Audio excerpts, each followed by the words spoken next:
Hi, everybody. John Wilker here, owner of the Simplest Biz about the pallet recycling business. I want to get in today about pallet brokering. I was requested a few days ago on YouTube to do a video about brokering. So I want to cover that in depth in this video, kind of give you a history of why I started doing it, what it's about, and give you some examples of the scenarios I deal with when it comes to pallet brokering to give you a better understanding how to make passive income when it comes to this particular part of the business. And I've loved it ever since I started doing it as well. So let's get into it. Way back in around 2006, 2007, there was a company that I was dealing with, was poorly managed. And unfortunately, they ended up going out of business during that downturn period. I had several other accounts as well, and it was a good account. And it put my mind in motion to where I wanted to recoup that income from that lost account. And I started trying to think out of the box about other ways of in the pallet industry, how I could deal with making not only income, but passive income. And that's where the brokering aspect of this comes in. Now, I had to do a lot of networking. In the beginning, I didn't know anything about the pallet brokering to start with. So it took a lot of legwork to figure out the types of business to work with, how to set the deals up, make it a win for you, a win for the business you're dealing with, and the other business you'll be dealing with when it comes to brokering, because I wanted to make income where I didn't have to leave the house as well, and layer that income stream on top of me doing point A to point B deliveries of pallets that I acquired on my own from businesses and getting it free. So it was another way of generating income. And there are certain criteria that came into play when it came to brokering pallets. As you understand and have watched my channel, I don't want to store pallets, right?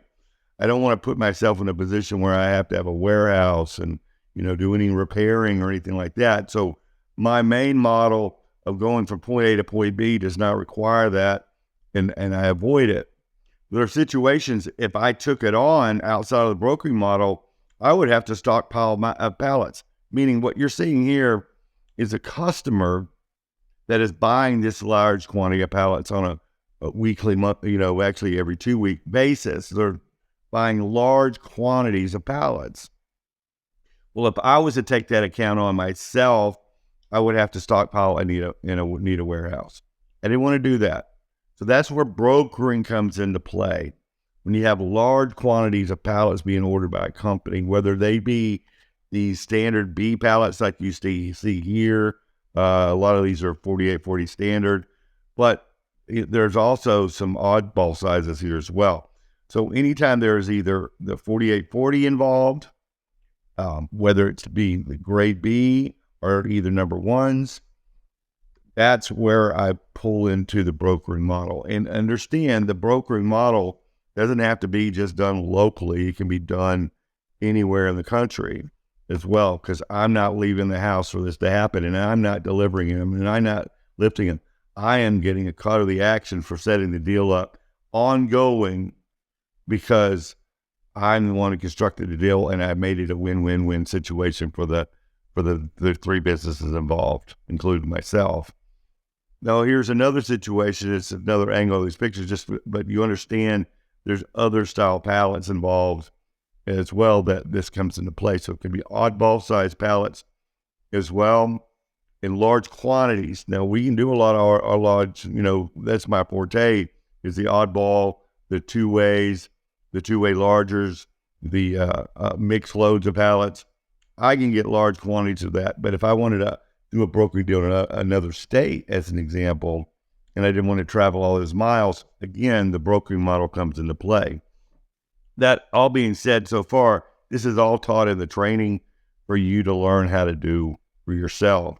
A lot of people just do this part of the business, and they set up networks across the country because I assist them in showing them how to do it, and they're able to do deals all across the country from their laptop, basically, in their home and their phone. All right. So that's a benefit of this particular aspect of the business. Can you start a big manufacturing operation as well? Absolutely. Now, what you're seeing here are custom built pallets. Okay. And custom built pallets built to spec from brand new, wood, all the different, there's different grades of wood and all that. But this is an aspect, I didn't want to build pallets. So again, you have even larger profit margins to work with, where you have scenarios where I didn't want to have a building operation, but I wanted a piece of the action. I wanted to help the businesses out that I was dealing with. So I would set the deal up in brokering situation for custom built pallets. Okay. There's another aspect of the game. We're not even talking about all the other stuff that can come into play, and the drums and the crates and the corrugated boxes and all these other items can be brokered as well. Right today, I just want to focus on the pallets. And lastly, well, that's not the right page. So I've got that out. So those are the three main scenarios that I'm working with when it comes to brokering pallets. And there's a specific way you go about setting this deal up to make it a win-win-win, and everybody feels safe, everybody feels valued, and everybody comes out on the winning side of the situation. And it's not just a one-off type scenario where you're just making a one-hit situation. There's ongoing revenues to be had. There was one of my students did one. It's been a while back, and I've mentioned it in other videos, but it's really cool. There was a company that needed 80,000 crates, and they didn't want to build 80,000 crates. It was large Fortune 500 company.